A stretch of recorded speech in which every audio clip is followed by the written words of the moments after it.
तर पाहू शकता तुम्ही, हे पिल्लू ना म्हणजे जन्मताच अपंग आहे, त्याला उभा राहता येत नाही, ते कंटिन्यू असं झोपलेलं असते.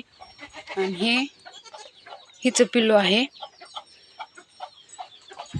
म्हणजे ह्यांना नाहीत पिल्ले काही, ह्यांचे ना म्हणजे होऊन मेले, हिचं आणि हिचं, म्हणजे 2-2 पिल्ले दिलते पण ते वारले. खूप वाईट झालं. आणि हे शेळ्या बांधल्यात का तिथंच ह्या कोंबड्या पण चरतात. आणि ह्यांना खायला काय असते माहिती का, शेणामधले किडे वगैरे हे खातात, मग ह्यांचं पोट भरते असंच. मग पुन्हा नंतर आणि भात शिजून आणला ते पण खातात, गहू हे. पण हे पिल्लू बघा ना, अशी वेळ पुन्हा न येता